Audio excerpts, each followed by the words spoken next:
Assalamualaikum warahmatullahi wabarakatuh. Saya Nuri Isyazalia Miti Zahari, nombor metrik 076874.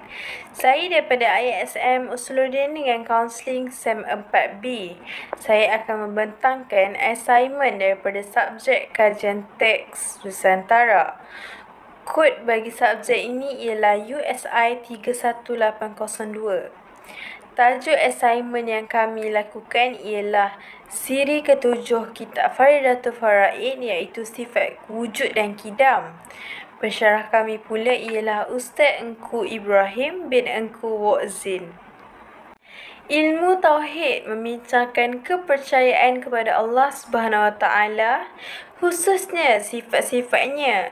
Terdapat dua sifat penting, iaitu wujud yang bermaksud ada dan kidam, iaitu yang bermaksud sedia atau tiada permulaan.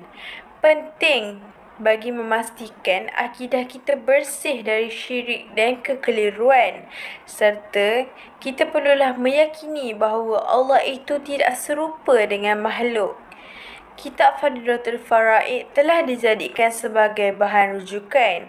Kajian ini dilakukan melalui analisis kuliah, fokus kepada huraian sifat wujud dan kidam, serta diringkaskan untuk mudah difahami. Ini dapat membantu pelajar memahami hujah nakli dan akli, serta membina asas tauhid yang kukuh. Video siri ketujuh kitab Faridatul Faraid yang disampaikan oleh Ustaz Azhar Hashim Al-Hadrami yang berdurasi selama 1 jam 23 minit. Video ini disiarkan pada 26 Oktober tahun 2018 di platform YouTube Jom Kuliah.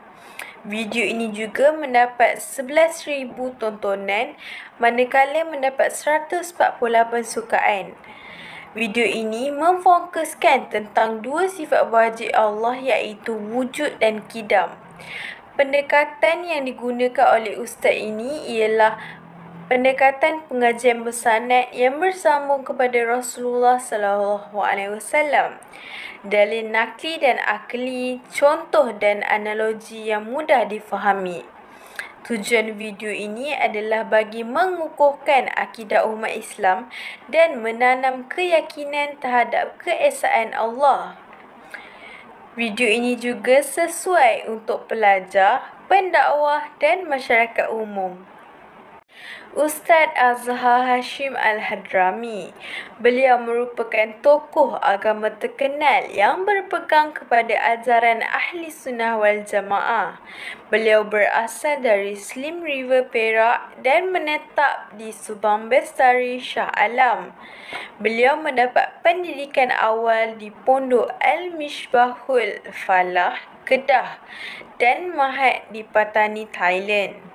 Beliau juga menyambung pengajian di Dar Al-Mustafa, Tarim, Yaman di bawah bimbingan Al-Habib Umar bin Hafiz.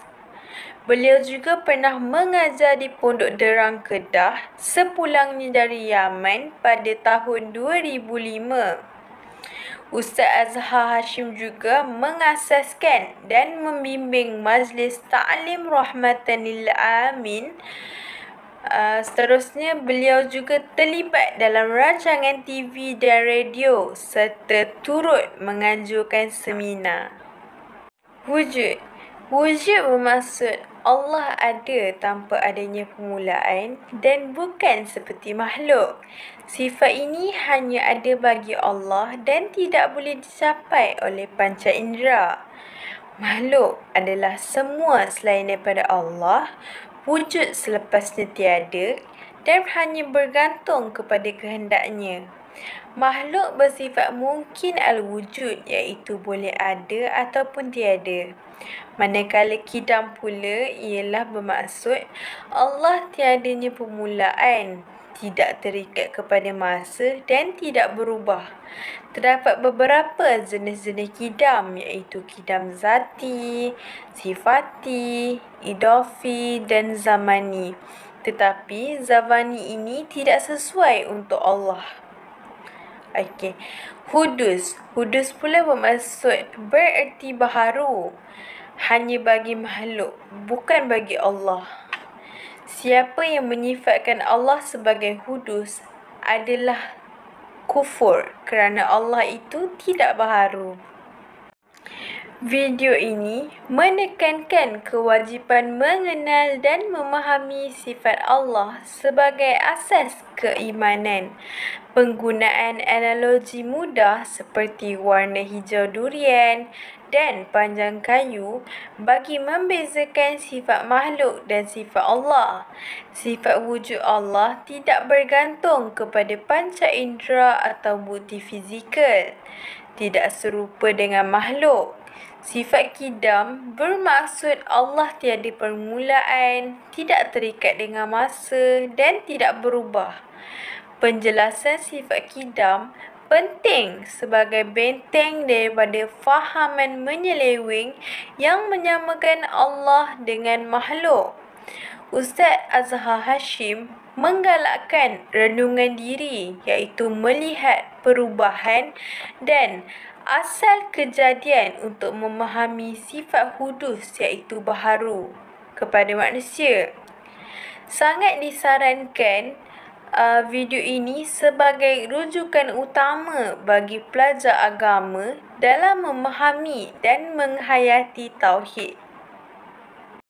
Kesimpulannya, sifat wujud dan kidam adalah asas penting untuk mengenal Allah SWT secara benar dalam Islam. Kefahaman kedua sifat ini membentuk akidah kukuh dan mengelakkan kepercayaan yang salah.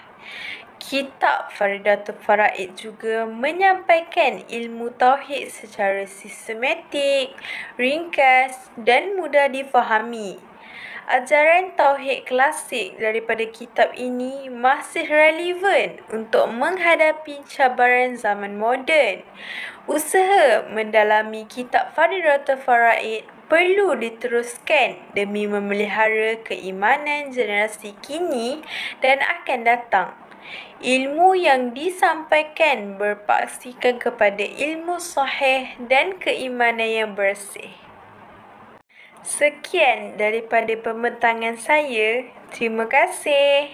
Assalamualaikum warahmatullahi wabarakatuh.